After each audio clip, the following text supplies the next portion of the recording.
Hello there, and welcome to Dharma Science Radio. My name is Ian, and in this space we are here for the transformation of suffering into joy. And so today we'll be listening to Ra Uru Hu give a talk about the generator signature vibration, this essential transformation from frustration into satisfaction. And so I will be providing some commentary and interpretation onto Ra's words to aid in the understanding and in the entertainment value. So without further ado, let's hop right on in. What if somebody asks me to go into the slave trade with them? What if somebody asks me to go to the Antarctic and live off whale blubber? And I go, uh-huh. What then? Go! You may really get into whale blubber and maybe your whole story. You don't know. You don't know. See, manifestors don't care about themselves. Projectors are only interested in why other people are so stupid. Reflectors wish they could be here all alone because at least it would be peaceful. Generators. The sign over Delphi, it said, generators only. Eh? The manifestors got pissed and wiped it away, but generators only. You come up there and the oracle looks at you and you say you're a projector and they say, no, not here. This is not your place. This is only for generators. Only generators are here to know themselves. Which means if they don't, are they ever in trouble? And who do you think they know? They don't know who they are. They know they're not self. They know all the things they're not. This is their trip. They think they know themselves. They don't. Their mind runs their life. Their mind is ruled by their not self. A generator with an open ego isn't going to know themselves. They've already decided that they are unworthy. They're spending their whole life trying to prove to others that they're a good person, a nice person, a smart person. They become those wonderful slaves. Oh, it's so easy to make a generator a slave. Wow. Just tell them to be like a manifestor.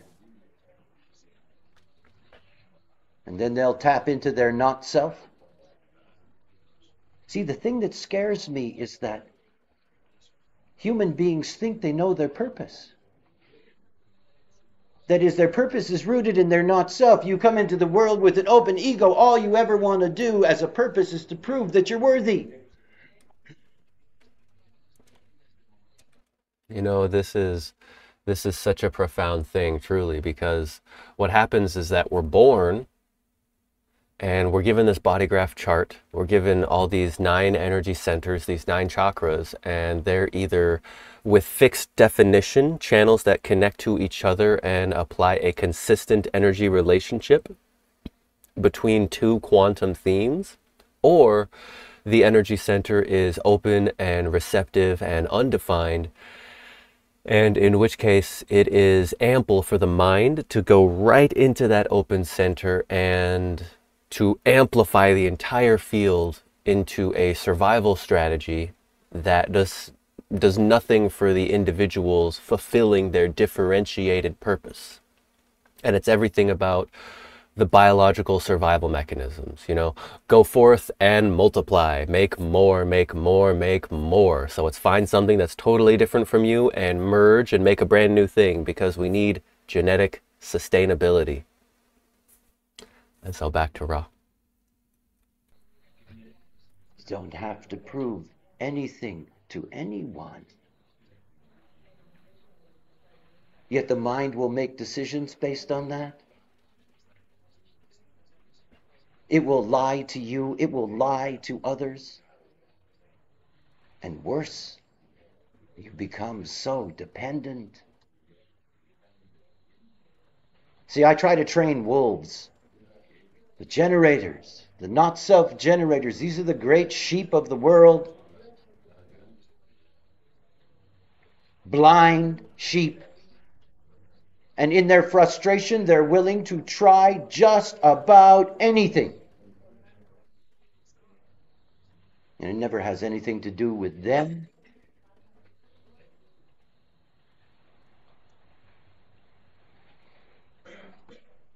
It took me about 10 years to teach people about the not-self because I didn't want to scare them off.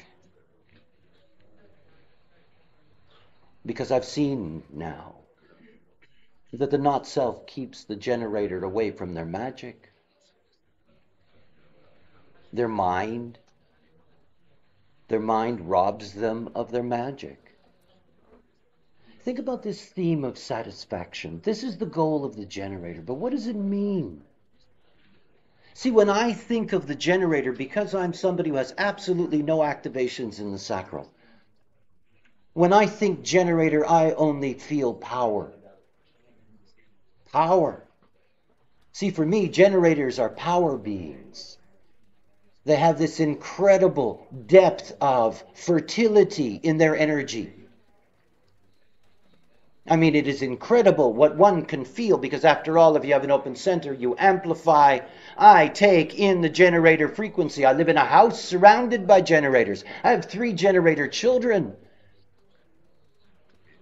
I take in this deep, deep frequency, this power that is there. And you see, when the generator truly understands that this is what they're about, this energy, and only when that energy is used correctly will they ever know what satisfaction is.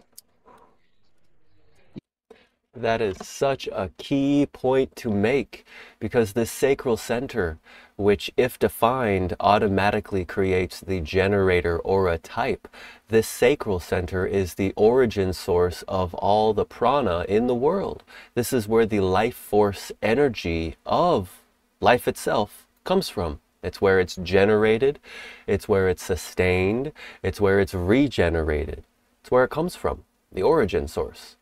And so if you're a generator, then you have a fixed mechanism for responding to life, and you have a specific mechanism for what it is you respond to, the way in which you are here to use your energy that can then properly regenerate. Because if you use your energy correctly, then you can work until you're tired and you can sleep well at night. And you wake up refreshed, with energy, ready for the new day.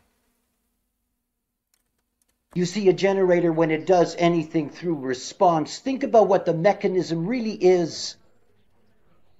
The mechanism isn't a mental thing. It is the sacromotor itself responding. It's the motor. What does a motor say? If we could anthropomorphize a motor, what can a motor say? It can say, I can handle this. You know, the little train that could. You know that children's film? You know, I think I can, you know? When the sacral responds, the energy is there, the power is there for whatever it is. Whether it's for a moment or for a lifetime.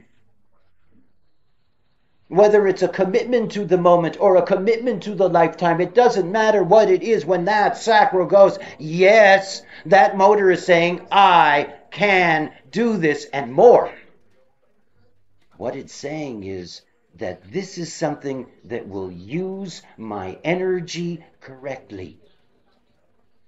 One of the many things that I've taught generators is about how important it is for them to go to sleep when they're exhausted.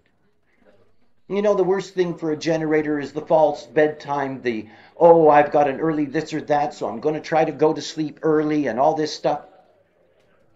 This is not a psychological thing. It's about the motor. the motor.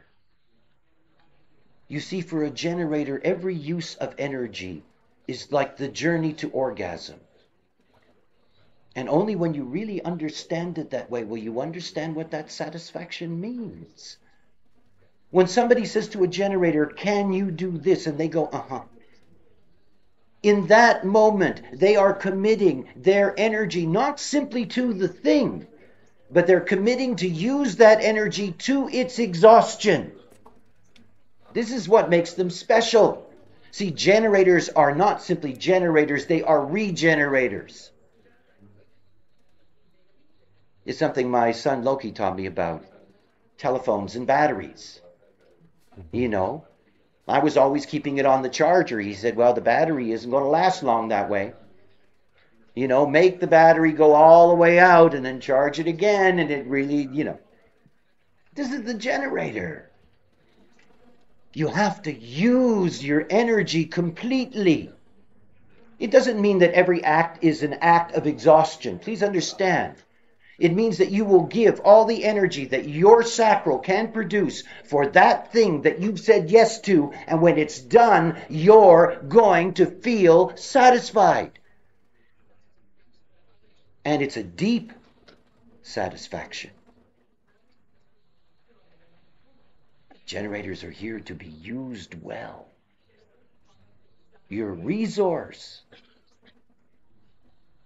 You have this enormous power within you.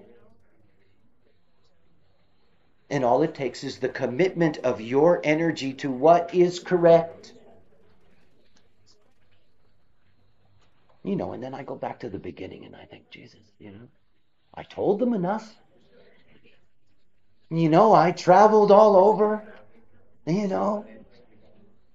I did my very best as a 5 to seduce the hell out of them and get them to see, try this, come on. The mind, I mean, what a pain in the ass the mind is. How it gets in the way of everything. See, for a generator, the moment that your mind has taken over, you are really lost. You are never going to use that energy correctly. You're not. So you're not going to have the satisfaction. You're not.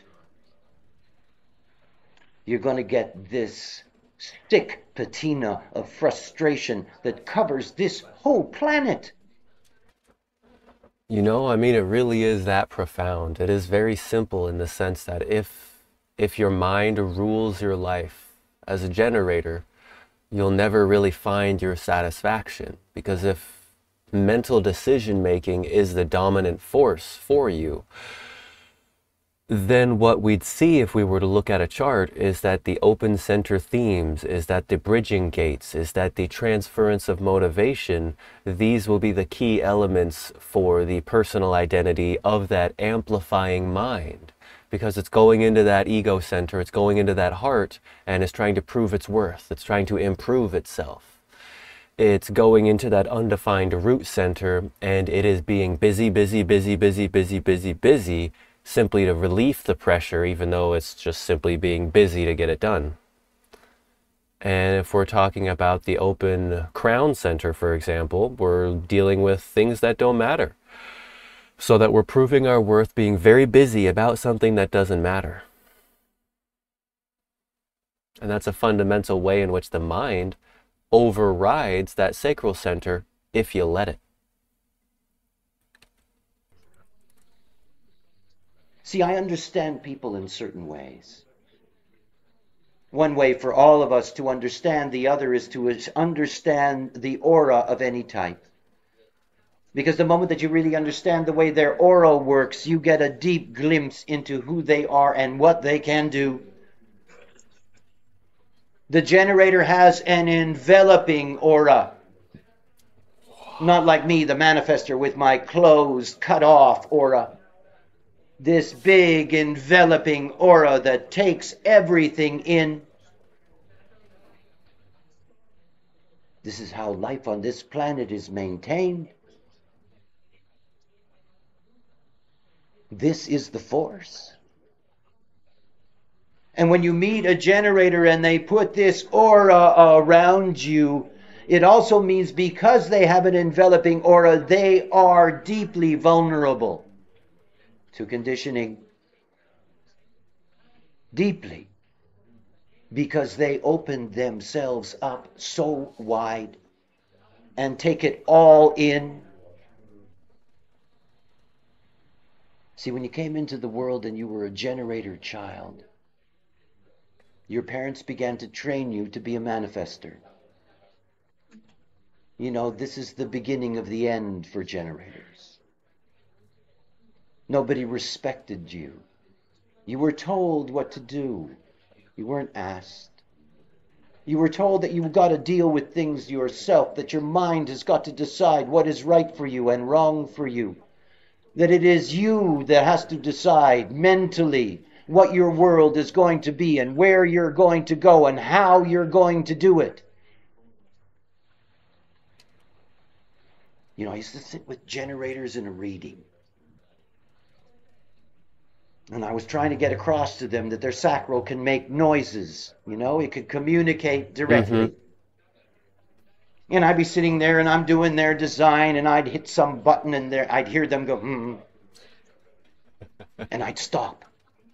And I'd say, "Did you hear that?" And they'd look at me the way sheep look at you here when you show up with the headlights on. Hear what? You just made a sound. No, I didn't hear it. Okay, I go back, I do the reading. I get to another hot spot. They go, whatever. I said, yeah, did you catch it? You know? Huh? You know? Eventually I would say, look, when you hear the recording, the one making the funny noises is you.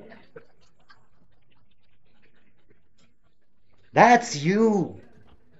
That's the one I'm going to trust. That's the one I'm going to believe. See, the nice thing about generators on the positive side is that they can be the most honest human beings that were ever put on this planet. Absolutely, purely, right there, truthful. You know, it's like generator lovers. I mean, if you want to see an idyllic relationship, generator lovers. You know? And one says to the other, "Do you love me?" And they go, "Uh-huh." And the other one says, "Well, do you love me?" And they go, "Uh-huh." Hey, that's love, baby. You know? That's real. By the way, if one of them goes, "Uh-uh," then you know, don't invest in that relationship. It is not going to work. You see, in the end, the dilemma we have is genetic. It's always genetic. The genes say, "I want that," because I don't have it. You know? So we get attracted to all of these things that we are not. It is why you end up with generators who are with projectors. I don't know which one of them is more insane in that relationship. I think they both have serious problems. But nonetheless, you know, we're really here to be with our own kind. That's difficult to get to because your mind isn't interested in that. It isn't sexy enough for your mind, you know. You know what your mind wants is what kills generators. Instead of discovering. Because you see, here is the blessing of the generator. Is that life is truly going to give you your purpose. You don't have to find it. You don't have to look for it. You don't have to think about where it is or where it leads or what it's about. Because you cannot know. Nothing more boring than this homogenized world where everybody comes out of the same damn cookie cutter. That everybody's dreams seem to be the same. How sad. Because nobody knows what's possible. They just don't. They look at this very, very normal world and they just have to fit in by not being themselves. And then they never get what's theirs. See, this knowledge is about liberating your uniqueness. That's what we're all here for. And for the generator, it is so simple. It's just movement. We're moving in a Maya, and the Maya's a duality, and you got to go this way or that. That's the game. The mind doesn't know, doesn't care. You know that already. The mind will mess up your life, and then it'll come back and say, gee, well, that didn't work. Let's try something else that'll mess up our lives. Your mind doesn't care. Doesn't care how much it hurts, doesn't care how much you suffer. As a matter of fact, the worse your life gets, the more your mind has fun. Because it has so many things to be tormented about and so many things to think about that it just keeps on going on and on and on until you're dead, which is actually something that you're grateful for when you finally get there. And fortunately, given the fact that it's fast, you know, you can get over it in a hurry. Boy, that's not what it's about. But you see, because generators are born holy, they have to prove it. You know? They have to embrace it and earn it. And you can only do that by giving up tomorrow. All generators. You know? I mean, there are variations. I'll talk about the emotional after the break. But I really want you to grasp something about what it is to be a generator. Is that you are here to trust so deeply in the nature of being itself. It will provide. It's something so difficult for sophisticated, smart human beings to understand because they don't trust it. Those generator women that I sat with, thousands of them, and I'd say to them, you want love? And of course they do. And I'd say, well, wait for it to come to you. And they'd look at me like I'm crazy. You know? What do you mean?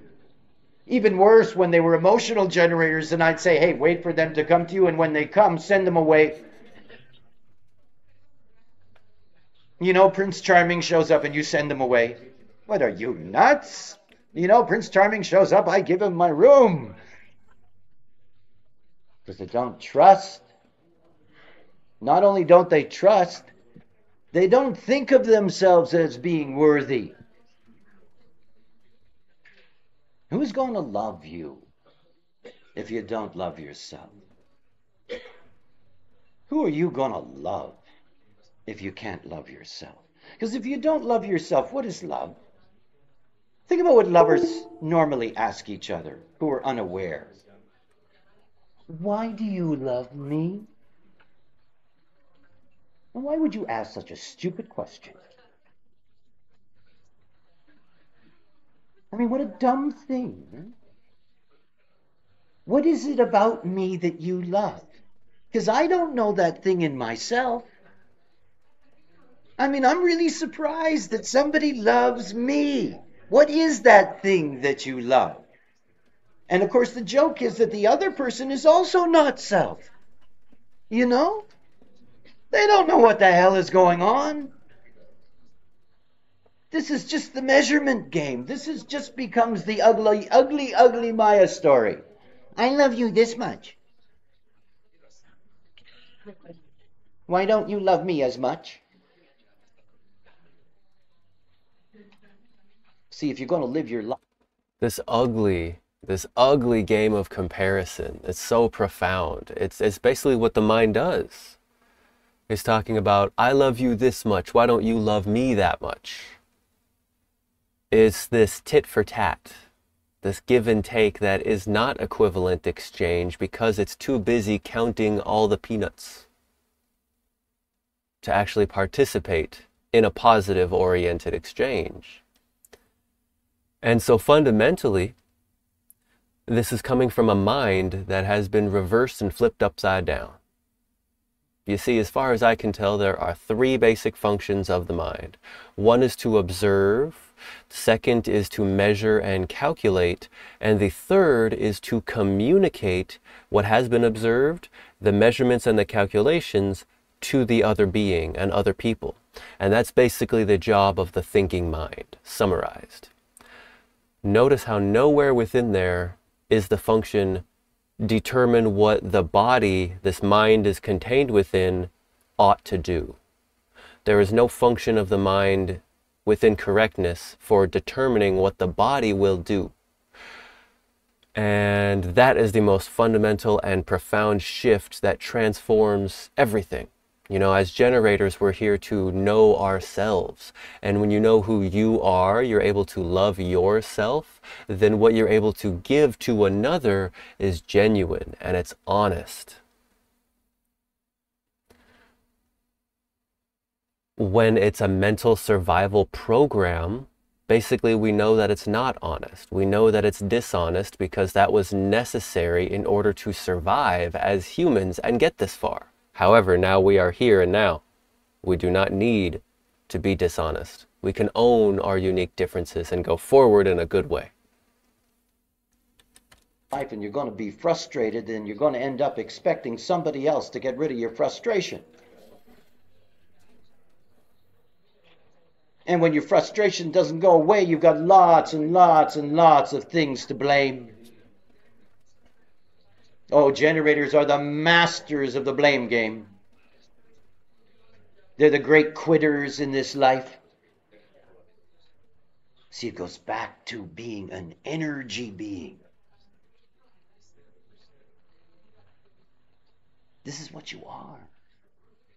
You're the pure force of life on this planet. I mean, you've got to grasp that. If you don't grasp that, you don't understand what you're here for.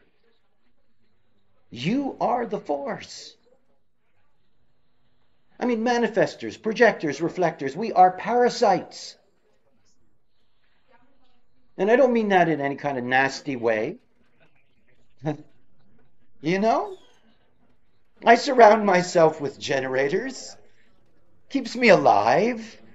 You know, this is the life force. No escaping it. But think about what this life force is in reality, in this world, now. These enveloping auras. 4.5 billion generators on the planet. I mean, 4.5 billion generators. Well, you know, half of this planet is deeply deprived and unhappy. This is the generator's world. This is the world that we all live in. I walk in this ocean of generator conditioning. It's everywhere. A little note again on that parasite quote, which I found so funny, is to see that in more of an enlightening perspective, to see the light within that joke, is to see that the generators are the workers. The generators, we are like the buzzing bees, the worker bees for Gaia, for Mother Earth, buzzing around, doing our work, doing this, doing that, buzz, buzz, buzz, buzz, buzz, work, work, work, work, work, until we're satisfied, and then we collapse and we allow rest. And so for the manifestors, projectors, and reflectors, they're not here to actually do physical work in the same way that generators are here for. You see, generators, we are generating and regenerating and sustaining the life force of the planet.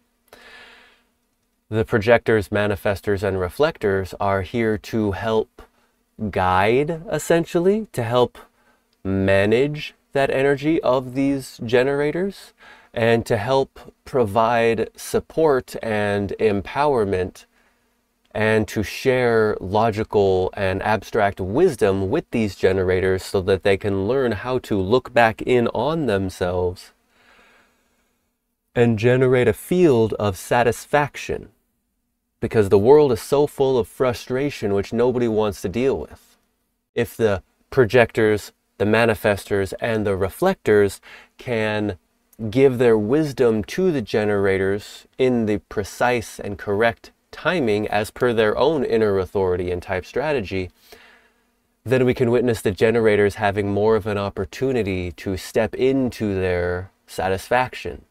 And if you happen to be a generator or a type, if you find yourself looking more inward, finding your satisfaction and existing within your satisfaction, then you're like a beacon, you're like a lighthouse, and you give the manifestor, the projector, and the reflector more of a chance to step into their power, because now there's a generator generating satisfaction, and the non-sacral types have the chance to step away from that sacral amplification and into their wisdom. All these generators running around, doing things, deciding with their mind, making up their life story as they go along, putting out nothing but wave after wave after wave after wave after wave of frustration.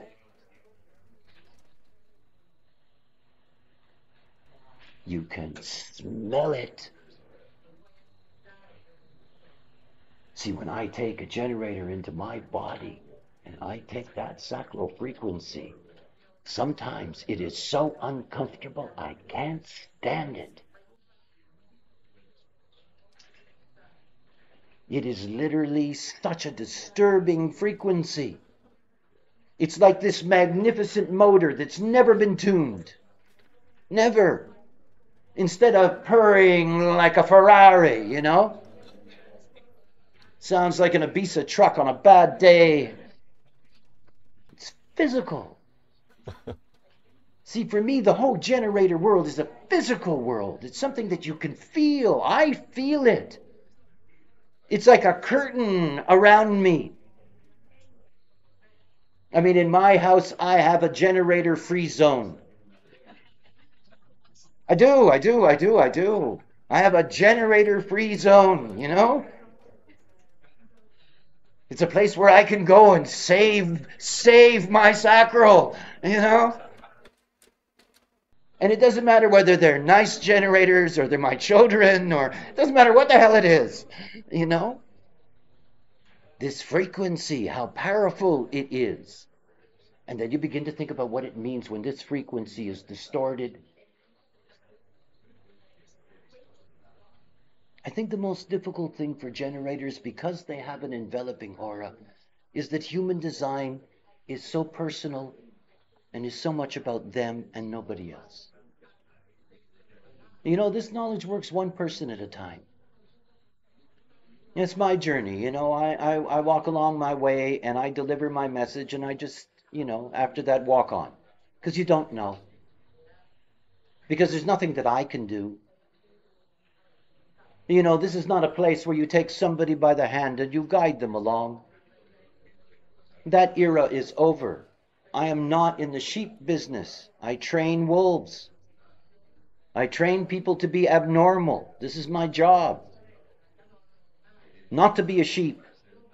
Not to function in the way in which we have always functioned, which has brought us nothing but the misery we have on this plane. And I tell you, it pisses me off with generators because it's so damn simple. I think one of the confusions is that people really don't understand what human design is. Because there is so much information. And I don't think they get it. It's just about decision making. This is what this knowledge is about. It isn't about anything else. It's about knowing how to make a decision as yourself. Your mind makes not self decisions. This is not your inner authority. The only thing mind is good for is what I'm doing right now, outer authority. Each of us has a right to be a source of unique outer authority. That is our potential. See, what human design does is it says, look, we live on a material plane. We are the embodiment of the form principle. We have a form principle intelligence. Let's let the form principle intelligence run the vehicle. You know, it's the first thing you notice when you look at a human design chart. You see there are two calculations. That right there is perhaps the most profound nugget of all human design. is how different it is from the conventional system that we've been raised into, that we've been born into. This notion of making up your mind, deciding for yourself, and then going out there and making it happen. At least here in America, that's the programming a lot of us have been given, which is kind of like Manifestor programming. And the difference is that it's no longer about the cognitive thinking, awareness, determining decision making. It's the fact that this body itself, made up of trillions or billions of cells, has a deep, deep, innate, natural, organic intelligence and wisdom. And by following the wisdom and intelligence of this body, this person within the body can experience a different life. And you know, on this notion of training wolves, not training sheep, it's very much how the change of the global eras is nearly upon us, and how we are leaving this cross of planning, this cross of become a gear in the machine and keep the wheels turning so that society keeps going. You know, this old game that has been happening for hundreds of years. What we're doing when we step into our inner authority is that we are transforming these gears into a brand new, unique shape that no longer fits into the old spoke and the old wheel in the same way. And so that's going off the beaten path into a unique individual path. And oh, I tell you what, it is mighty exciting. It's about understanding that these two calculations represent two different kinds of cognitive potential. The cognitive potential of the personality, which manifests as mind, and the cognitive potential of the vehicle that runs these things. I mean, I worship at this temple. This is an incredible thing, this machine. I mean, very, very few human beings even have a tiny, tiny grasp of what it takes to keep one of these things functioning. The millions of things that are going on in this body at any given moment. And the illusion that human beings have that their mind runs their life when the mind is totally dependent on the brain. What are you going to do if I whack you in the head with a hammer? You think you're going to philosophize with me after that? I stick a couple of needles up your nose and give you a frontal lobotomy? And you think you're going to have a great conversation with me? You sure look like Buddha state, though, but the mind is a byproduct of the brain. It's sort of like gas. And you see the brain and how the brain functions, how the neurotransmitters are going to work, the way your lymphatic system is going to operate, the way your glands, your organs, your eyes, your nose, your life, everything, this is the thing. You see, I met all these people along my way in the New Age, and they have all kinds of nice, interesting, cutesy kind of stuff, you know, that they've inherited over generations and generations. And then I try to explain to them that the personality is a passenger that just takes a ride in the vehicle. And they nod their head, sounds cute. And then they keep on making up their lives with their minds, as if the passenger could possibly drive the vehicle or know anything about the vehicle. Imagine what it would be like if you were like a dolphin and you'd have to remember to breathe. Because dolphins have to remember to breathe. Think about what it would be like if you had to remember how to breathe, how to use your muscles, how to walk, how to talk, how to eat. That you had to spend all your time thinking about how to make all of that work.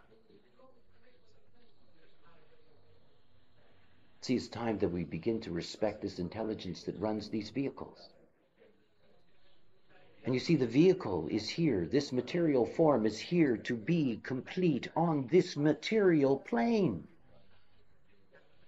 The mind is secondary. It's secondary. It's the pleasure of watching the movie. Oh, my mind loves to watch the movie. It's delicious. I can remember when I tried to write the script, and I was in one of these bad horror movies, it was not nice. See, it is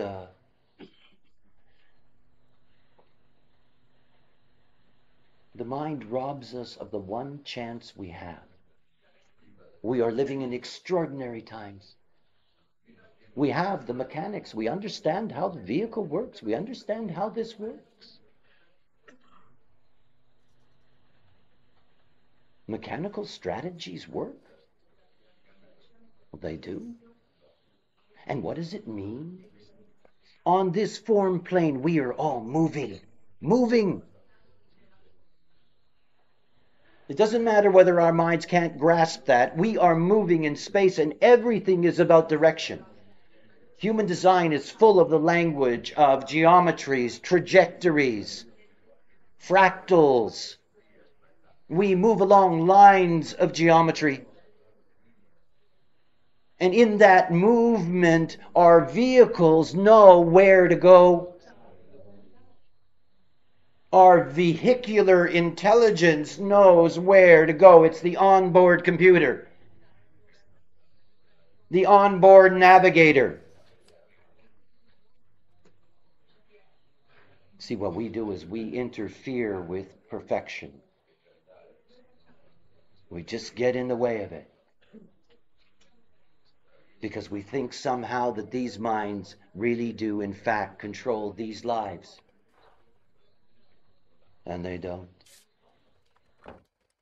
The mind does not control the life, and it is so profound for the mind to consciously recognize and witness this fact with its own eye. To see for yourself that you are not the person who is determining every factor in your life. There are forces at work beyond your control that are actually at play. There is this thing in human design called the magnetic monopole. It was theorized far before human design was around. And it's basically like a magnet, except for this magnet does not have a north and south. So it has no repelling force, in effect. This is a monopole. It only attracts. And it is only attracting on the vibratory scale of what is in either resonance or dissonance to your signature vibration. This magnetic monopole holds us together in our hologram of separation, and it moves us along our line of geometry in this vibratory universe. And you may have heard him talk about the vehicle and how the mind can pretend to be the driver. In truth, it is the magnetic monopole that functions as the driver of the vehicle, which is orchestrating this whole vibratory reality and this hologram of local reality. All these senses: smell, taste, touch, see, hear. It's from the agency of the monopole that pulls it all together and captures it, in essence, into the sensorium of the experience that each one of us is having. So the mind is like this passenger who's allowed to be, hey, you're along for the ride. You're here to watch the movie, as Ra says. And when you're watching the movie through natural, organic, true self resonance, it's this delicious movie. However, when you're caught up in the dissonance or the harmonies, and those harmonies or the dissonance take over from the natural, organic resonance, then it can easily become that low-grade horror movie that is not so enjoyable. And you never get to see the wonder. The wonder. See, because when we're brought up in this life, we're given a whole set of expectations that are guaranteed to fail. And as generators, those goals that are there in front of us and the dreams that are there in front of you, that the frustration just begins to develop. You take on all these layers of conditioning, start living out a life that's not you, where frustration is normal, where what you feel as a not self-incorrect generator is considered normal. It's a horror. Nothing is going to change on this planet until generators change. I can rant and rave till the end of my days, and I will. But this world will be changed by generators, no one else, one by one. The magic of that aura, the magic of that enveloping aura, when a generator is correct, that aura has an enormous impact. Well, the other side of that impact when they're incorrect. And it still goes back to the same thing. See, generators have to have, in a sense, more courage than anybody else. Because if you don't surrender, you can't be a generator. You know, and every messenger, guru, teacher, you know, has all tried to bring humanity to a recognition of what surrender is. But of course, it was always very difficult because they never had any mechanics. I mean, they didn't really know how it worked. They just had an insight. See, generators are designed to be surrendered beings. In the deepest sense of that word, no one else, in fact, is designed to be surrendered but generators. This is what you're here for. You're the ones that are supposed to teach everyone else. I do find that whole thing very funny. And you know, it's very true. This notion of generators being surrendered. For you see, as a generator, I have a fixed relationship with the prana of life, and I have my own specific pocket of this life force energy that is either here for certain things, and it's not here for other things. And it's not what my mind thinks it is. That's not what it's about. You see, my mind is naturally attracted to what I'm not. Whereas my body will say yes to what it's here for. There's a deep distinction in there, and the surrendering to the body. I tell you what, it's been profound up here in the mind to cognize, to witness, to see that, whoa, I'm not who I thought I was. And yet, that's the most interesting thing I've ever seen, is to watch myself be surprised by my own behaviors and existence. By your example, it is the very way in which you live your lives that influences the world around you more profoundly than you can imagine. You walk into the supermarket as a correct generator. What your aura is able to do to others. And it doesn't mean it's, you know, in the moment and, you know, you're a life force. You're perfect. You know, this is the magic of being a generator. Like insects. No tomorrow. You know, that's the mantra of the insect. No tomorrow. No tomorrow. No tomorrow. Let's see what comes. Nothing else. See, then you begin to see the beauty. You do. I mean, it really works. There are people who have been there, done that, know it. But boy, what a trip to shed all that crap that you've been given from the start to begin to see who you are. This knowledge is not for adults. You know, just to add a little more flavor to that, to add a positive performance to this notion of no tomorrow. Because it's not about the fact that there isn't tomorrow. I mean, tomorrow will come and it will be today when it arrives. The key is right now, today. What is today bringing?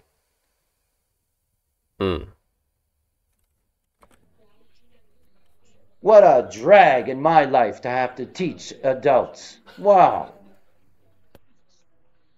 I mean it. Deeply conditioned, fucked up, layers and layers of shit in your head. It's so amazing that any of you are here. Really, I'm impressed. It's for children. So they don't have to be messed up. So they don't have to wait until they're 40 years old to discover, oh, gee, something seems to be wrong here. You know? Maybe I should do something about that. What should I do? You know? Hard to change your life late in life. Hard to give up the habits. I know. You have to be deeply dedicated as a generator, as an adult, to really make that jump. See, as much as I thought it was easy, I know it's not. See, as a manifestor, to be alone is the easiest thing in the world for me. I am always alone. You cannot get into my aura. You cannot. I have no problem with aloneness. It's not about lonely. It's aloneness. Generators are not here for aloneness. They are here to take everyone and everything in. They do it without choice. They do it without thinking. It is their nature. It is their aura. And you see, in this knowledge, if you cannot stand alone, you're lost. It is only for you. It is not for anyone else. There is no one else who can discover who you are. No one. And there is no one who is going to understand where you are going, because you don't understand either. It's what's so beautiful about being a generator. You know, there's this cosmic innocence that's built into it.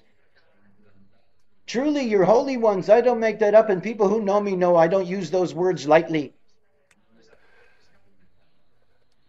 You know, you're here to be that perfect example of life.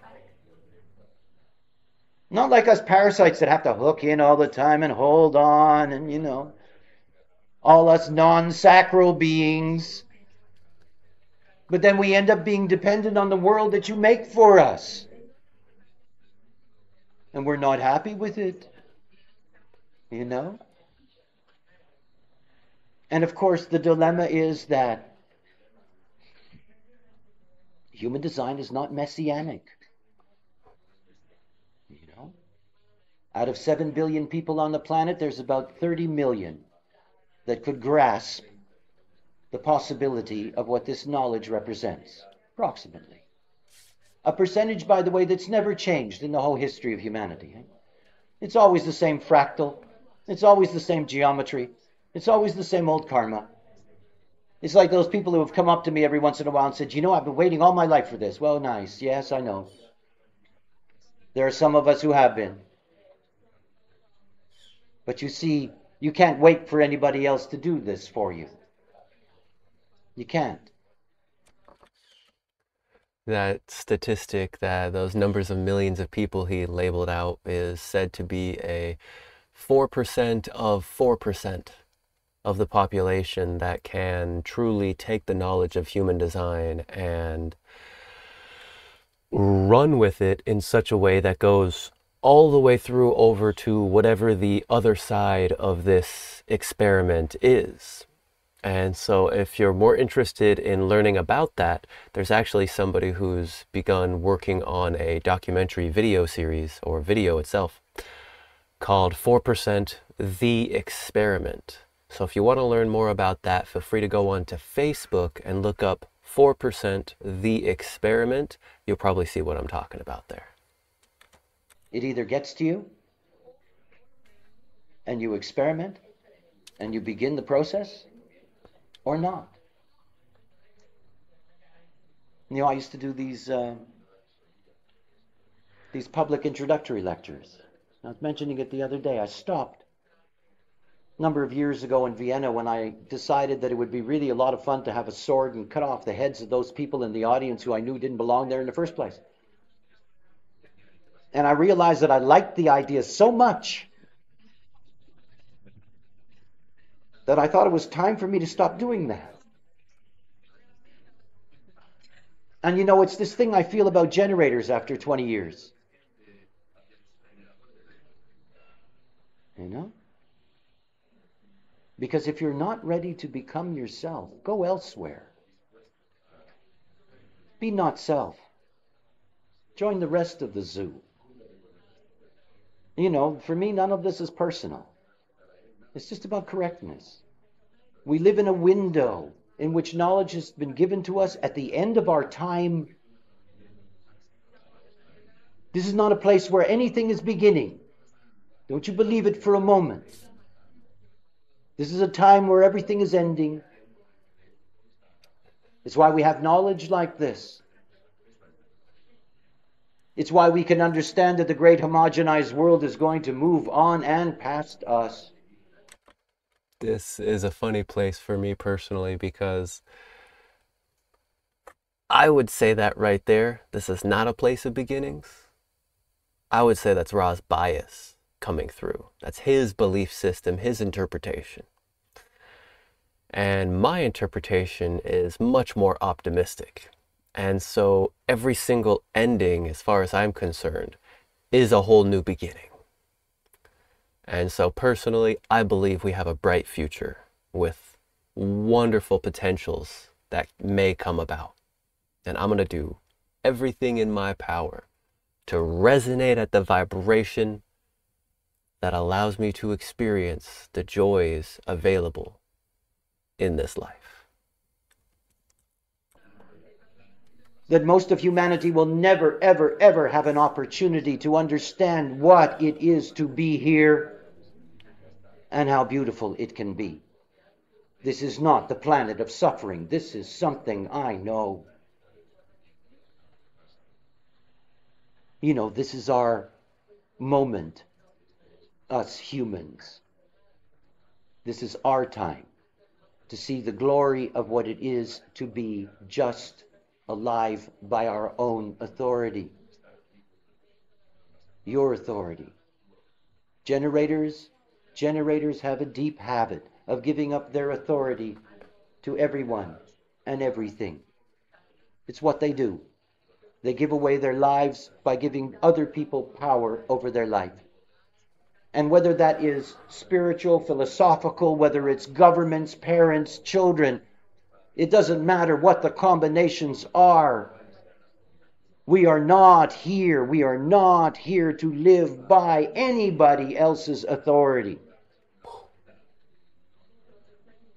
You see, if you're a normal person, your life is ruled by many, many forces. And you bow your head to all of those authorities and you never live your life. Never, never. You see, when you find your inner authority, as a generator, when you trust response, to understand what that truly brings you in this life, it breaks the covenant with all of those forces that have distorted your life. It gives no one the right to judge you. It gives no one power over you. You get your life on your terms, your way. I bow down to nothing. Nothing. Long ago, I broke my covenant with gods and all of these things. I run the show. My authority. And when I say my authority, I'm not talking about the way I think.